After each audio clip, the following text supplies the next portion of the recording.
One day we got orders to storm a French position.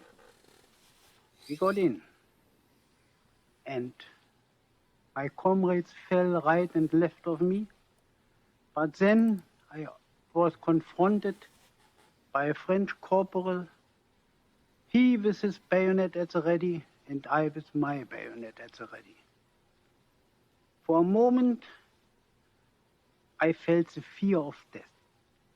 And in a fraction of a second, I realized that he was after my life exactly as I was after his. I was quicker than he was. I tossed his rifle away, and I ran my bayonet through his chest. He fell, put his hand on the place where I had hit him, and then I thrust again. Blood came out of his mouth, and he died. I felt physically ill. I nearly vomited. My knees were shaking, and I was, quite frankly, ashamed of myself. My comrades, I was a corporal there then, were absolutely undisturbed by what had happened. One of them boasted that he had killed a Paulie with the butt of his rifle. Another one had strangled a captain, a French captain. A third one had hit somebody over the head with his spade. And they were ordinary men like me. One of them was a tram conductor, another one a commercial traveler. Two were students, the rest were farm workers, ordinary people who never would have thought to do any harm to anyone. How did it come about that they were so cruel? I remembered then that we were told that the good soldier kills without thinking of his adversary as a human being. The very moment he sees in him a fellow man, he is not a good soldier anymore. But I had in front of me the dead man, the dead French soldier, and how would I like him to have raised his hand? I would have shaken his hand, and we would have been the best of friends, because he was nothing like me but a poor boy who had to fight, who had to go in with the most cruel weapons against a man who had nothing against him personally, who only wore the uniform of another nation, who spoke another language, but a man who had father and mother and a family perhaps. And so I felt. I woke up at night sometimes drenched in sweat because I saw the eyes of my fallen adversary, of the enemy, and I tried to convince myself what would have happened to me if I wouldn't have been quicker than he, what would have happened to me if I wouldn't have thrust my bayonet first into his belly. What was it that we soldiers stabbed each other, strangled each other, went for each other like mad dogs? What was it that we, who had nothing against them personally, fought with them to the very end and death? We were civilized people after all.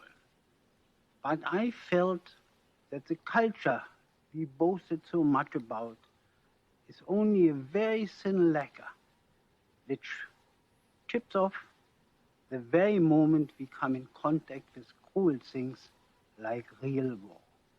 To fire at each other from a distance, to drop bombs is something impersonal. But to see each other's white in the eyes and then to run with a bayonet against a man, that was against my consent.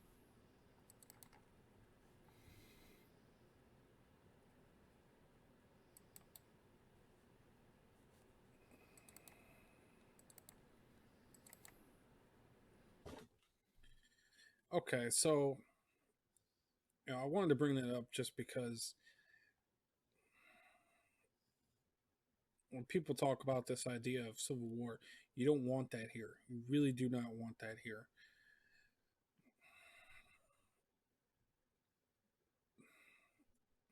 Because it will bring out the very worst in humans. Where, as this guy put it, it's a very thin lacquer between being human and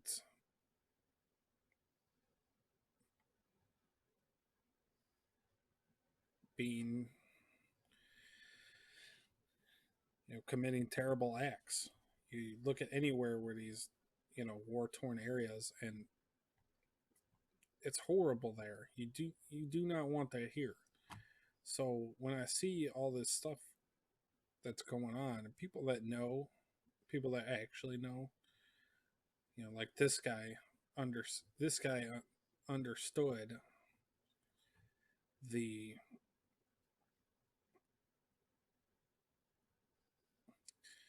just the implications of, the he understands the full weight of what it means to actually take someone's life. And it's not something that many people actually understand. It's not something that you want. It's not something anybody should want, you know. But it it doesn't take much, and you see already as I've mentioned before, the dehumanization of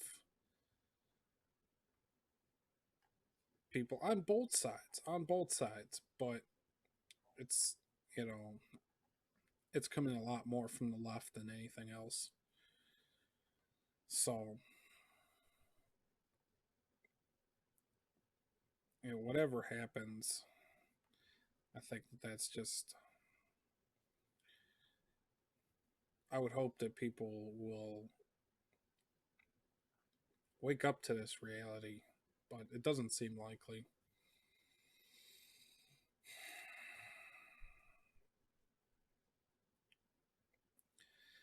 I don't see anything good happening. So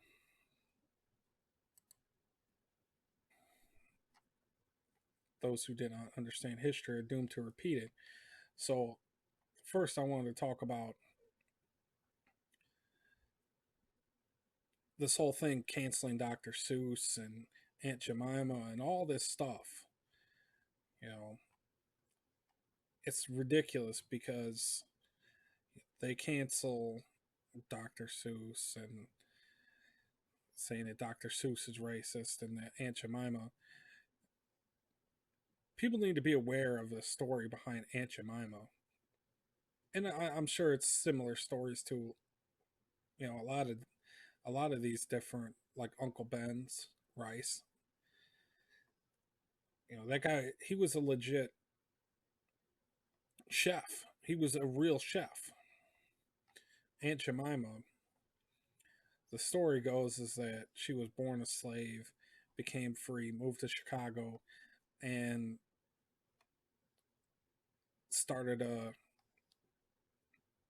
team, like, started a business and actually became really successful.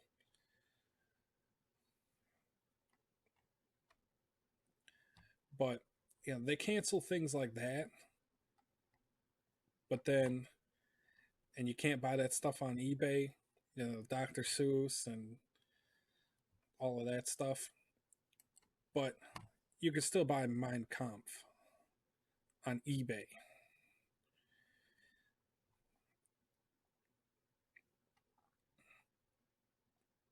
Now, I don't,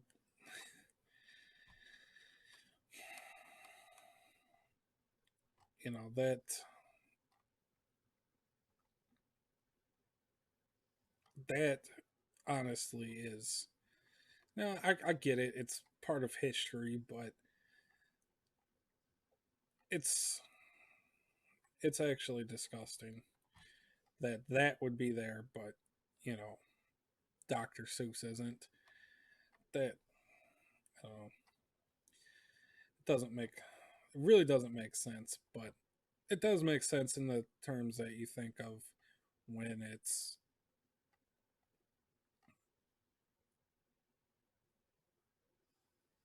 these so-called anti-racists are actually the most racist. So the idea that you cancel anybody who's like Aunt Jemima, you cancel those stories, you cancel those people and their accomplishments. That's disgusting. That's racist. I don't see how anybody can support that. You're taking, especially with like Aunt Jemima, you're taking away their accomplishments. But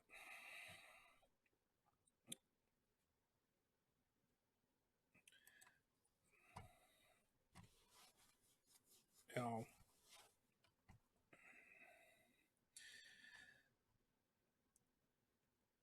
I want to bring some other news too. So DC still under military occupation. That's not going to go away. That's going to be for the next 4 years, and probably then some, depending on what happens then. But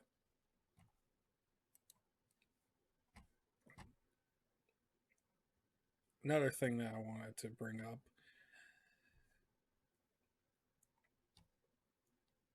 Feds dismissing protest cases, riots. I'm not going to call them protests. So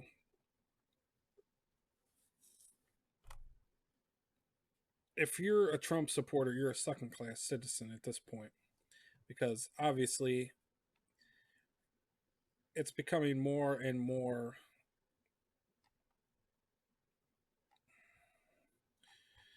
prevalent that, if you're, as long as you're not a Trump supporter, you can basically do whatever you want. Riot, doesn't matter. With no consequences, attack federal officers, it's all fine. But Trump supporters, that yes, it was wrong for them to breach the Capitol and all. It's stupid, but this isn't the first time that this has happened, and I know it's just more hypocrisy, and it is what it is, but it needs to be said that we cannot keep going down this path. People are going to snap, and then you get to that point, they're going to keep push, and they're going to keep pushing people to that point of that's where people are just going to snap, and then you have to deal with. But you have to deal with the conflict that's going to happen when this happens. But I, just like this guy, do not want that that burden on your soul. You know, we're all we're all people. We need to agree on, that we can't have this here. It cannot happen. It's bad enough that it happens everywhere else. We cannot have that happen here.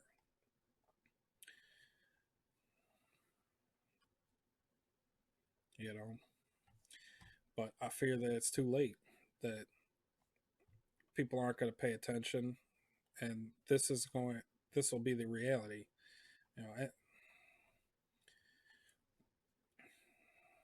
Nobody should want to get to this point. those that say that they want it don't know what that's actually like, and they don't want to find out, because like he said, people that you would never think of, just average people, very quickly turn into monsters, bragging about strangling someone to death.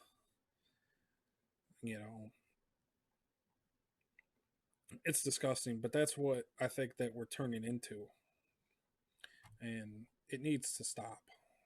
But so I know I already kind of talked about this, but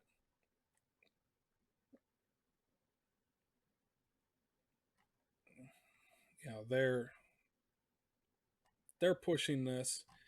They're just going to make it so, like I said, we're second class citizens now. They're going to push as much as they can to so that the unit party stays in power forever, whatever they want, and it'll continue. They're going to keep pushing. Next is the gun control, the gun confiscation, all that. It's all coming, and they're going to keep pushing, and people are going to snap. But and they're going to keep the military occupation of Washington D.C. It's not going to go away. It's really not going to go away. So these were the only people that showed up just to take a picture or whatever. Probably to show someday, show their grandkids how crazy things were back before the war. is probably what they're doing. So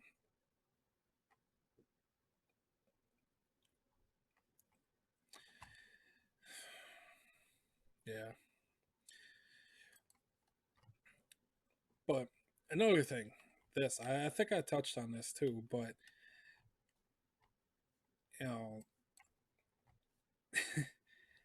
it just really makes you wonder who is actually running this show, because it's obviously not Joe Biden. And these people trying to Eastern Raven, I hate to break it to you, but it was definitely not technical issues. Joe went off script, and that was that. So they had to hurry up and cut him off. But I think we're in serious trouble, and I just hope that people need to be calm, and we need to, I don't know, we got to figure something else out, because do not want this conflict here. Do not want to. Everybody can talk tough and say this or that, but you don't want it. You don't want to have to